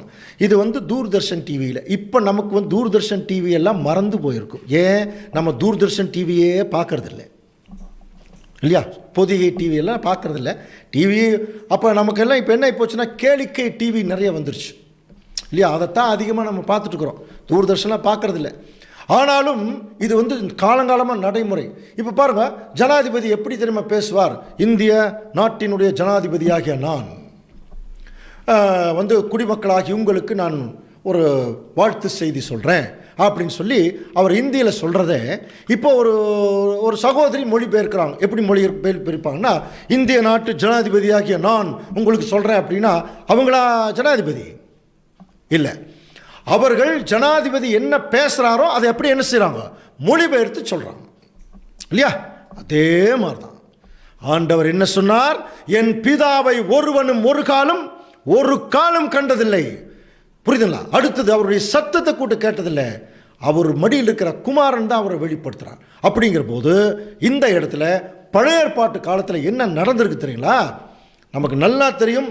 ஆண்டவர் இயேசு கிறிஸ்து சொன்னதான் கரெக்டு. என்னென்னா, பிதாவாகிய தேவனை யாருமே பார்த்ததில்லைங்க, அவருடைய சத்தத்தை யாருமே கேட்கல. அவர் எங்கே இருக்கார்? நம்முடைய ஆண்டவரே இந்த பூமியில் வந்தபோது ஜபம் சொல்லி கொடுத்தார் இல்லையா, பரமண்டலங்களில் இருக்கிற எங்கள் பிதாவே. அப்போ நம்முடைய பிதாவாகிய தேவன் இருக்கிற இடம், அவர் வாசஸ்தலம் பரமண்டலம், பரலோகம். புரியுதா? அப்போ அவரை வந்து யாருமே இன்னும் பார்த்ததில்லை, அவருடைய சத்தத்தை கூட கேட்டதில்லைன்னு இந்த வசனத்தில் சொல்லும்போது, அன்னைக்கு வாழ்ந்த ஜனங்கள் எல்லாமே என்ன தெரியுமா எதிர்பார்த்தாங்க, கடவுளே எங்ககிட்ட வந்து பேசணும், கடவுளே எங்ககிட்ட வந்து என்ன செய்யணும், சில இன்ஸ்ட்ரக்ஷன் கொடுக்கணும். ஏன்னா அவர்கள் கண்டு விசுவாசிக்கக்கூடிய காலம். அப்படி எதிர்பார்த்ததுனால கடவுள் வர முடியாது. அதனால கடவுள் என்ன செய்கிறார், தம்முடைய பிரதான தூதரா ஆண்டவர் இயேசு கிறிஸ்து இந்த பூமியில் பழைய ஏற்பாட்டு காலத்திலே என்ன பண்ணிட்டார்னா இந்த பூமியில் தான் அங்கே வச்சிருந்தார். பிதாவாகிய தேவனுடைய பிரதான தூதுவரா ஆண்டவர் இயேசு கிறிஸ்து என்ன செய்கிறார்னா இந்த பூமியில் அவர் வேலை செய்கிறார் பழைய ஏற்பாட்டு காலத்திலேயே. அதனால தான் இந்த இடத்துல ஆபிரகாம் கிட்ட சொல்லும்போது உன்னை ஆசீர்வதிக்கிறேன்னு அந்த கர்த்தர் சொல்லுகிறார் என்றார். புரியுதுங்களா? அப்போது தேவன் எப்படி பேசுவாரோ, அவர் பரலோகத்தில் இருக்கார், அவருடைய சத்தம் இங்கே கேட்காது. அதனால் தேவன் எப்படி பேசுவாரோ அதே மாதிரி ஆண்டவர் இயேசு கிறிஸ்து இந்த பூமியில் என்ன பண்ணிட்டு இருந்தார், பேசிகிட்டு இருந்தார். இது மூணாவது. அடுத்தது கவனிச்சு பார்த்தீங்கன்னா, அப்படியே நியாயாதிபதிகள் காலத்துக்கு நம்ம கொஞ்சம் வந்தோம்னா நமக்கு நல்லா தெரியும் இல்லையா, இஸ்ரேல் ஜனங்களுடைய முதல் நியாயாதிபதி யார் தெரியுமா, யோசுவா. அவர் தான் இஸ்ரேல் ஜனங்களை கானான் தேசத்துக்குள்ளே கூட்டிகிட்டு போய் அவர்களுக்கு லேண்டெல்லாம் பிரித்து கொடுத்தவர். அதுக்கப்புறம் சில நியாயாதிபதிகள்லாம் வந்தாங்க, கிதியோன், பாராக்கு, அப்புறம் சிம்சோன், தெபோராள், எப்தா, அப்புறம் இந்த மாதிரி சில பேர் வந்தாங்க இல்லையா. அதில் கடைசி நியாயாதிபதி பார்த்தீங்கன்னா சாமியல் தீர்க்கதரிசி தான். இதில் கவனிச்சு பார்த்தீங்கன்னா சிம்சோன் இருக்கார் பாருங்கள். இந்த சிம்சோன் வந்து நம்முடைய பைபிளுடைய அதாவது முற்பிதாக்கள்லேயே ரொம்ப எக்ஸ்ட்ராடினரியான ஒரு மனுஷன். அதாவது இன்னும் சொல்லப்போனால் தன்னுடைய உடலில் தேவனுடைய ஆவியை பெற்று கவனிச்சு பார்த்தீங்கன்னா ஒரு சிங்கத்தினுடைய வாயை கிழிக்கிறாருன்னா அப்போ எந்த அளவுக்கு அவர் வந்து ஒரு பராக்கிரமம் நிறைந்த ஒரு நிலைமையில் இருந்திருப்பார் இல்லையா. இது என்ன விசேஷம், இவர் பிறக்கிறதுக்கு முன்பாகவே இவருடைய பிறப்பு நிர்ணயிக்கப்பட்டது. இவருடைய அப்பா மனோவா, இவங்க அம்மா, ரெண்டு பேருக்கும் வழக்கம் போல் நம்முடைய பைபிளெல்லாம் படிக்கிறோம் இல்லையா, குழந்தை இல்லாமல் இருந்தது. அப்போது ஒரு நாள் இந்த அம்மா வயலில் வேலை செய்கிறாங்க அப்படி நினச்சி. அப்போ பாருங்கள், நியாயாதிபதிகள் 13ஆம் அதிகாரம் 3ஆம் வசனம் வாசிக்கலாம். கர்த்தருடைய தூதனானவர், யாருங்க? கர்த்தருடைய தூதனானவர் அந்த ஸ்திரீக்கு தரிசனமாகி அவளை நோக்கி, இதோ பிள்ளை பெறாத மலடியான நீ கர்ப்பம் தரித்து ஒரு குமாரனை பெறுவார். பாருங்க என்ன சொல்றார், திடீர்னு வரார் கர்த்தருடைய தூதனார் வந்து, பாருமா உனக்கு ஒரு குழந்தை பிறக்க போகுது. உடனே இந்த அம்மா போய் தன்னுடைய வீட்டுக்கார் மனோவா கிட்ட சொல்கிறாங்க. மனோவா என்ன சொல்கிறார், சரி இன்னொரு தடவை அவர் வந்தார்னு என்கிட்ட கூட்டிகிட்டு வான். அதே மாதிரி 2வது முறை போகிறார். உடனே இந்த அம்மா வந்து அந்த கர்த்தருடைய தூதனை மனோவா கிட்ட கூட்டிகிட்டு போகிறார். மனோவாவுக்கு ரொம்ப சந்தோஷம். அப்படிங்களா? நீங்கள் சொல்கிறபடி தேவனுடைய சார்பாக நீங்கள் வந்திருக்கீங்க, நீங்கள் சொன்னால் கட்டாயமாக நடக்கும். அது அந்த மாதிரி நல்லா புரிஞ்சுக்கலாம். அப்போ நீங்கள் சொல்கிற ஒரு உற்பவ கால திட்டத்தில் எனக்கு ஒரு குழந்தை பிறந்துச்சுன்னா உங்களுக்கு நான் நன்றி சொல்லணும். நீங்கள் யார் அப்படின்னு சொல்லி கேட்குறாங்க பாருங்கள். அப்பொழுது மனோவா 17ஆம் வசனத்தில் கர்த்தருடைய தூதனை நோக்கி, நீர் சொன்ன காரியம் நிறைவேறும் போது நாங்கள் உம்மை கனம் பண்ணும்படி உம்முடைய நாமம் என்னன்னு கேட்குறாங்க. கவனிக்கிறீங்களா? அப்போ கர்த்தருடைய தூதன் சொல்றா பாருங்க. அதற்கு கர்த்தருடைய தூதனானவர், என் நாமம் என்னவென்று நீ கேட்க வேண்டியது என்ன, அது அதிசயம் அப்படின்னார். எங்கேயோ ஒரு வசனம் ஞாபகம் வருதா? எந்த வசனம் சொல்லுங்க பார்க்கலாம். கர்த்தருடைய தூதன் சொல்றார், என் பேரை கேட்குறியாப்பா, அது என்ன தெரியுமா, அதுவே ஒரு அதிசயம்னார். அப்படின்னா புரியுதுங்களா? எங்க படிக்கிறோம்? ஆண்டவர் இயேசு கிறிஸ்துவை பற்றி நம்ம ஏசாயா 9ஆம் அதிகாரத்தில் படிக்கிறோம் இல்லையா? அவர் நாமம் அதிசயமானவர். புரியுதா? அப்படின்னா அங்கே வந்த தூதன் யாருங்க? அங்கே வந்த தூதன் யார்? ஆண்டவர் இயேசு கிறிஸ்து சொல்றார், என்னை பற்றி நீ கேட்குறியாப்பா, அது அதிசயம். இதில் தமிழில் வந்து அவர் நாமம் அதிசயமானவர் எல்லாம் படிக்கிறோம் இல்லையா? ஆக்சுவலாக இங்கிலீஷில் எப்படி தெரியுங்களா இருக்கு? இட் இஸ் ஒண்டர்ஃபுல் அப்படின்னு என்ன அர்த்தம்? அவரே ஒரு அதிசயம்னு அர்த்தம். புரியுதுங்களா? அப்படின்னா இயேசு கிறிஸ்து இந்த பூமியில் வந்தது ஒரு அதிசயம். ஆமாங்க, அவர் பிறந்ததே ஒரு அதிசயம். எப்படி? அவர் புருஷ சித்தத்தில் பிறக்கல. யோசேப்புக்கும் மரியம்மாளுக்கும் பிறந்தவர் இயேசு கிறிஸ்து அல்ல. பரிசுத்த ஆவியினாலே உட்பவித்து பிறந்தார். நார்மலான ஒரு பர்த். அப்புறம் இங்கே அவர் பிறந்தது, அவர் வளர்ந்தது, அவர் பேசுனது அதிசயம், அவர் சொன்ன வார்த்தைகள் அதிசயம், அவர் செய்தது அதிசய அற்புதங்கள். கடைசியா அவர் செத்தது கூட அதிசயம் தான். ஆனால் எந்த பாவமும் செய்யாம ஒரு மரணத்துக்குள்ள போறார் பாருங்க, அதெல்லாம் அதிசயம். கடைசியா அவர் உயிர் தெழுந்ததும் மிகப்பெரிய அதிசயம். அவருடைய பிரதான திட்டத்துக்குள்ள நம்மெல்லாம் இருக்கிறதும் ஒரு அதிசயம் தான் இல்லையா? அன்புக்குரிய சகோதரர்களே, அப்படின்னா நல்லா புரிஞ்சுக்கலாம். அப்போ பழைய ஏற்பாட்டு காலத்தில் ஆண்டவர் எல்லா இடங்கள்லையும் போய் முக்கியமான இடங்களில் ஒரு ஆர்கனைசேஷன் வேலை பண்ணியிருக்காரு. பிலேயாம் பற்றி படிச்சிருக்கீங்களா? இஸ்ரேல் ஜனங்களை சபிக்கிறதுக்காக ஒரு ராஜா பிலேயாமை அப்பாயின்மெண்ட் பண்ணுறான். பிலேயாமுக்கு கொஞ்சம் பண ஆசை வந்துருச்சு. அப்போது அவர் கழுதையில் போகிறார். அப்படி போகும்போது ஒரு பிரதான தூதன் முன்னாடி நிற்கிறாரு. நிற்கிறது கழுதைக்கு தெரிஞ்சிருச்சு, யாருக்கு தெரியல? பிலேயாமுக்கு தெரியல, கண்ணு திறக்கலையா. அப்போ ஒரு குறிப்பிட்ட டைமில் பாருங்கள், அப்பொழுது பிலேயாமின் கண்களை கர்த்தர் பாருங்கள் திறந்தார். வழியிலே நின்று உரிவன பட்டயத்தை தம்முடைய கையிலே பிடித்திருக்கிற கர்த்தருடைய தூதனை கண்டு தலை முகங்குப்புற விழுந்து பண்ணுகிறார். புரியுதுங்களா? அப்படின்னு என்ன அர்த்தம்? இந்த பிரதான தூதர் இருக்கிறார் பாருங்க, இவரை வந்து அவர் நினைச்சாதான் ஒருத்தர் பார்க்க முடியும். புரியுதுங்களா? மறையக்கூடிய அவர் மறைஞ்சு போயிடுவார். சில நேரத்தில் அவர்கள் கண்களுக்கு தெரிகிற மாதிரியே அவர் தன்னை காட்டுவார் பாருங்க. ஒரு குறிப்பிட்ட டைம் வரைக்கும் அந்த தூதன் நிற்கிறதே தெரியல பாருங்க, ஆனால் கழுதைக்கு தெரிஞ்சிருச்சு, கழுதை பார்க்குதான். அப்படின்னா இதுதான் அவருடைய மேன்மை. நல்லா புரிஞ்சுக்கலாம். அப்படி தான் இயேசு கிறிஸ்து வந்து இந்த பூமியில் பழைய ஏற்பாட்டு காலத்தில் கவனிச்சு பாருங்க, அந்த பிலேயாமுடைய காரியத்திலையும் அங்கே இருக்கிறார். அது மட்டும் இல்லை, நியாயாதிபதியுடைய காலத்தில் கூட வந்து பார்த்தீங்கன்னா கர்த்தருடைய தூதன் வந்து கில்கால் இருந்து போகிமுக்கு வந்து அவர் பெரிய ஒரு சர்மன் கொடுக்குறார். நாங்கள் உங்களை எகிப்து தேசத்திலிருந்து புறப்பட பண்ணி உங்கள் பிதாக்களுக்கு ஆணையிட்ட தேசத்தில் நான் உங்களை கொண்டு வந்து உங்களை உடன்படிக்கை பண்ணேன். அதை நான் என்றைக்குமே முறிச்சு போட மாட்டேன். நீங்கள் இந்த தேசத்தின் குடிகளோட உடன்படிக்கை பண்ண வேண்டாம் சொல்கிறார். நான் வந்து அவங்க சொல்கிறத நீங்கள் கேட்காதீங்க அப்படின்னு சொல்லி கடைசியாக எப்படி முடிக்கிறார் பாருங்க. கர்த்தருடைய தூதனார் இந்த வார்த்தைகளை இஸ்ரவேல் புத்திரர் எல்லாரோடும் சொல்லுகையில் ஜனங்கள் உறக்க சத்தமிட்டு அழுதார்கள். ஏன்? அவர் பேசின வார்த்தையினுடைய எஃபெக்ட். அழுகிறாங்க. அவர் இடத்துல போகியும் என்று பெயரிட்டு பலியிடுறாங்க. அதுக்கு பிறகு பார்த்தீங்கன்னா பின்னாடி வந்த காலத்தில் கூட கவனிச்சு பாருங்க, கிதியோனுடைய பீரியடு, கிதியோன் எல்லாமே ஒரே பீரியடு தான் இல்லையா? அந்த கிதியோனுடைய பீரியடில் கூட பார்க்கும்போது இந்த மீதியான் ஜனங்கள் வந்து இஸ்ரேல் ஜனங்களை கேப்சர் பண்ணிட்டாங்க. இப்போ அவர்களை போய் ஜெயிக்கணும். கிதியோன் பயந்துக்கிறார். நான் வந்து ரொம்ப ஏழையா, என்ற வம்சத்திலே நான் ரொம்ப மோசமான நிலைமையில் இருக்கிறேன், நான் எப்படி? நீ ஒன்றும் கவலைப்படாத, ஒரு ஆள் அடிக்கிற மாதிரி நடிப்பவா அப்படின்னு சொல்லி கிதியோனை கூப்பிட்றார். அப்போ கிதியோன் வந்து ஒரு சில அடையாளங்கள் கேட்குறாரு. சின்ன ஒரு 2-3 அடையாளம் இருக்குது. அதில் ஒரு முக்கியமான ஒரு அடையாளம் அவர் கேட்கும்போது பாருங்கள், அப்பொழுது தேவனுடைய தூதனானவர் அவனை நோக்கி, நியாயாதிபதிகள் 6ஆம் அதிகாரம் 20ஆம் வசனம் பாருங்க, நீ இறைச்சியும் புளிப்பில்லாத அப்பங்களை எடுத்து இந்த கற்பாறையின் மேல் வைத்து ஆணத்தை ஊற்று என்றான். அவன் அப்படியே செய்யும்போது அப்பொழுது கர்த்தருடைய தூதன் தனது கையில் இருந்த கோலின் நுனியை நீட்டி இறைச்சியும் புளிப்பில்லாத அப்பங்களை தொட்டார். அப்பொழுது அக்னி என்ன வந்தான், எல்லாத்தையும் பட்சித்தது. கர்த்தருடைய தூதனோ வென்றால் அவன் கண்களுக்கு முன்பாக மறைந்து போனார். உடனே கிதியோன் பாருங்க, கிதியோன் அவருடைய கர்த்தருடைய தூதனை கண்டு, ஐயோ கர்த்தரையா ஆண்டவரே, நான் கர்த்தருடைய தூதனை முகமுகமாக கண்டேனே என்று சொல்றார். அப்போ அவர் மறுபடியும் சொல்றார், நீ சமாதானம், பயப்படாத, நீ சாக மாட்டேன். ஏன் சாக மாட்டேன்னா, இதே மோசே கிட்ட என்ன சொன்னார் தெரியுங்களா, என்னை ஒருத்தர் பார்த்தானே செத்துருவான். மோசே கூட கேட்டார் இல்லையா, உங்களை நான் பார்க்கணும்னார். அதுக்கு பின்னாடி நம்ம பார்க்கல, அது என்னன்னு சொல்லி பார்க்கணும்.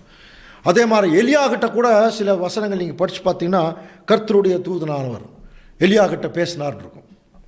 அதே சமயத்தில் மோசே முதல் தேவன் கூப்பிடும்போது கூட ஒரு வனாந்தரத்தில் நிற்கிறார், ஒரு முள்செடி எரிஞ்சிட்ருக்கு, ஆனால் பஸ்பமாகலை. இவருக்கு ரொம்ப ஆர்வம், பக்கத்தில் போய் பார்க்குறாரு, உள்ளுக்குள்ளே யார் நின்னதா, கர்த்தருடைய தூதனார் நிற்கிறார், அந்த செடி எரிஞ்சிட்ருக்கு. அங்கிருந்து அவர்கிட்ட பேசுகிறார், நீ நிற்கிற இடம் பரிசுத்தமான இடம், முதலுடைய பாதரட்சியை கழட்டி போடுன்னு சொல்லிட்டு தான் பின்னாடி ஒரு பெரிய இன்ஸ்ட்ரக்ஷன் கொடுத்து அனுப்புகிறார். இதே மோசே இந்த தூதனானவர்கிட்ட நான் உங்களை பார்க்கணும் அப்படின்னு சொல்லும்போது, மோசே பாருங்க, என்னை பார்த்தா செத்துருவாங்கங்கிற மாதிரி சொல்லிட்டு, சரி நான் என்னுடைய பின்பக்கத்தை மட்டும் காட்டுறேன்னு சொல்லி பாருங்க, இந்த மாதிரி ஒரு மலையினுடைய சின்ன ஒரு முகடு இருக்கு, 2 மலை, அதுக்கு நடுவில் சின்ன ஒரு கேப், அந்த கேப்பில் கொண்டு போய் நிறுத்திட்டு டக்குன்னு அப்படி ஒரு ஒளி கடந்து போன மாதிரி கடந்து போயிட்டோம் பின்னாடி. ஆக்சுவலாக அது பிதாவாகிய தேவன்னு பார்க்கல, அந்த கர்த்தருடைய தூதனுடைய மகிமையை அவர் பார்த்தார். புரியுதுங்களா? ஸோ அன்புக்குரிய சகோதர சகோதரர்களே, பழைய ஏற்பாட்டு காலம் முழுவதுமே ஆண்டவர் இயேசு கிறிஸ்து தான் இத்தனை காரியங்களையும் ஆர்கனைஸ் பண்ணுறார். இப்போ மோசைகிட்ட பேசுனது அவர் தான் படிக்கிறோம். பின்னாடி கடைசியாக சில இன்ஃபர்மேஷன் நம்ம பார்க்கும்போது அன்புக்குரிய சகோதரர்களே, அந்த பிரதான தூதனுக்கு ஏதாவது பேர் இருக்கா என்று சொல்லி பார்த்தீங்கன்னா பாருங்கள், இப்போ நம்ம புதிய ஏற்பாட்டினுடைய கடைசி பாகத்துக்குள்ளே வரலாம். ஒரு பிரச்சனை ஒன்று இருக்கு, அந்த பிரச்சனை என்னங்கிறத ஒரு வசனத்தில் யூதா எழுதுறார் பாருங்க, வாசிக்கலாம் பாருங்க. யூதா 9வது வசனம் வாசிங்க. பிரதான தூதனாகிய மிகாயேல் மோசையினுடைய சரீரத்தை குறித்து பிசாசுரனை தர்கித்து பேசின போது அவனை தூஷணமாய் குற்றப்படுத்த துணியாமல் கர்த்தர் உன்னை கடிந்து கொள்வாராக என்று பாருங்க. இந்த வசனத்தை கொஞ்சம் கூர்மையாக கவனிக்கணும். இது 2-3 பாகமாக பிரிக்கலாம். பிரதான தூதனாகிய மிகாயேல், இது ஒரு தனி, புரியுங்களா? அடுத்தது மோசேயினுடைய சரீரத்தை குறித்து பிசாசுடனே தர்க்கம் நடக்குதான், இது 2வது. அப்போ நல்லா புரிஞ்சுக்கலாம். அப்போ பிரதான தூதனாகிய மிகாயேலுக்கும் பிசாசு சாத்தானுக்கும் ஒரு தர்க்கம் நடந்துட்டு இருக்குது. என்ன பிரச்சனைன்னா, பிரச்சனைக்குரிய ஆள் யாருன்னா மோசேயினுடைய பாடி எங்கன்னு கேட்குறான். நல்லா புரிஞ்சுங்க, யாரு? சாத்தான் கேட்குறானா பிரதான தேவதூதன் கிட்ட, மோசேனுடைய சரீரம் எங்க அப்படின்னு அதான் அங்கே ஒரு பெரிய டிஸ்பியூட் நடக்குது, ஒரு தர்க்கம். அப்போ பிரதான தூதன் என்ன சொல்றார், அவனை தூஷணமாய் குற்றப்படுத்த துணியாமல், ஏன்னா அவர் தேவனுடைய தூதனானவர், தேவன் மேலே பார்க்குறார். என்ன சொல்றார், பார் எங்கட தொந்தரவு பண்ணாத, கர்த்தர் உன்னை கடிஞ்சுக்குவார், அதோட நிறுத்திட்டாரான். அப்படின்னா அன்புக்குரிய சகோதர சகோதரிகளை என்ன கண்டுபிடிக்கணும், முதல்ல மிகாயேல்ங்கிறது யாருன்னு தெரியணும் இல்லையா? மிகாயேல்ங்கிறது தான் இங்கிலீஷில் மைக்கேல்னு சொல்கிறோம். ஏல் அப்படின்னாலே தேவன்கிற அர்த்தம் உண்டு, நல்லா புரிஞ்சுக்கலாம். ஸோ மிகாயேல் அப்படின்னாலே புரியுதுங்களா, மைக்கேல். மிகாயேல் அப்படின்னா தேவனை போன்றவர், ஒன் ஹூ இஸ் லைக் காட்னு அர்த்தம். புரியுதா? ஒன் ஹூ இஸ் லைக் காட்னா தேவன் எப்படி இருக்கிறாரோ அதே மாதிரி இருக்கிறவர் தாங்க பிரதான தூதன். அதனால தான் அவருக்கு என்ன பேர்னா மிகாயேல்னு பேர். தேவன் மாதிரியே இருக்கிறவரா, தேவனை போன்றவர் அப்படின்னா நல்லா புரிஞ்சுதா? வானத்திலும் பூமியிலும் பிதாவாகிய தேவனை போன்ற ஒருத்தர் இருக்கிறார்னா அவர் யாருன்னா நம்முடைய ஆண்டவர் இயேசு கிறிஸ்து மட்டும்தான். இதையத்தான் பவுல் நமக்கு சொன்னார் பாருங்க. 2 கொரிந்தியர் 4ஆம் அதிகாரம் 4ஆம் வசனத்தில் படிக்கிறோம் இல்லையா? தேவனுடைய சாயலாக இருக்கிற கிறிஸ்துவின் மகிமையான சுவிசேஷத்தின் ஒளி படிக்கிறோம் இல்லையா? அப்போ தேவனுடைய சாயலாக இருக்கிற ஒரே ஒருத்தர் கிறிஸ்து தான். அப்போ நல்லா புரிஞ்சுக்கலாமா? அப்போ இயேசு கிறிஸ்து கிட்ட தான் இவன் சண்டை போடுறானா? எப்படி புதிய ஏற்பாட்டில் சண்டை போட வந்தான் பாருங்க, அதே மாதிரி பழைய ஏற்பாட்டிலேயே இயேசு கிறிஸ்து கிட்ட சண்டை போடுறான். என்ன சண்டை? மோசேனுடைய சரீரம் எங்கே அப்படின்னு சண்டை போடுறோம். அதுக்கு என்ன விளக்கம்ங்கிறத பார்க்கலாம். பட் அதுக்கு முன்னால் இப்போ ஆண்டவர் இயேசு கிறிஸ்துவுக்கு பிரதான தூதனாகிய மிகாயேல், மிகாயேல்னாலே தேவனுடைய வேலையை அவர் சார்பாக செய்கிறவருங்கிறது பொருள். அந்த மாதிரி ஆண்டவர் இயேசு கிறிஸ்துவுக்கு 112 நாமங்கள் இருக்கா. நாமங்கள்னா அந்த பேர்லேயே அவருடைய நேச்சர், அவர் செய்யக்கூடிய வேலை இருக்கும். புரியுதுங்களா? அதில் பாருங்கள், ஒரு சில பேர் மட்டும் நம்ம படிக்கலாம். மேசியா, மேசியான்னா அபிஷேகம் பண்ணப்பட்டவர்னு அர்த்தம். ரட்சகர்னா ரட்சிக்கிறவர்னு அர்த்தம்.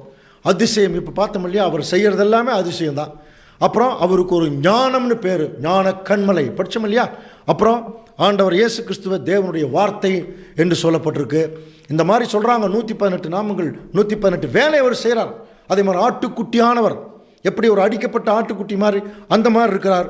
அப்புறம் உலக ஜனங்களையே ஆளப்போகிற ராஜா, அவருடைய மந்தையை மேய்க்கக்கூடிய மெய்ப்பர், திருச்சபை என்கிற மணவாட்டிக்கு மணவாளன். புரியுதுங்களா? பழைய ஏற்பாட்டு காலத்தில் எப்படி இஸ்ரேல் ஜனங்களுடைய பலிகளை கொண்டு போய் தேவனிட்ட கொடுத்து ஆசீர்வதிக்கிற ஒரு பிரதான ஆசாரியனா அன்னைக்கு ஆரோன் இருந்தார் இல்லையா, அதே மாதிரி தாங்க ஆண்டவர் இயேசு கிறிஸ்து இப்போ நமக்கு இருக்கார். நம்முடைய பலிகளை எல்லாம் தேவனிடத்தில் அங்கீகரிக்கிற மாதிரி கொண்டு கொடுத்து நம்மை தேவனிடத்தில் சேர்க்கக்கூடிய மகா பெரிய பொறுப்பு. இப்படி இருக்கிறவர் தாங்க பிரதான தூதனாகிய மிகாயேல். அவருக்கு இத்தனை பேர் இருக்கு. நம்முடைய ஆண்டவர் இயேசு கிறிஸ்து தான் அவருங்கிறது நமக்கு புரியும். அப்படின்னா இந்த பிரதான தூதனாகிய மிகாயேல்ங்கிறது கிறிஸ்து தான். அப்போ கிறிஸ்து கிட்ட இவன் என்ன சண்டை போடுறான் சாத்தான்? மோசேனுடைய சரீரம் எங்கே? ஏன் தெரியுமா மோசேனுடைய சரீரம் எங்கேன்னு கேட்குறான். அப்போ மோசே செத்து போயிட்டார். அவரை யாருங்க அடக்கம் பண்ணது? உபாகமம் 34ஆம் அதிகாரம் 5ஆம் வசனம் வாசிக்கலாம்.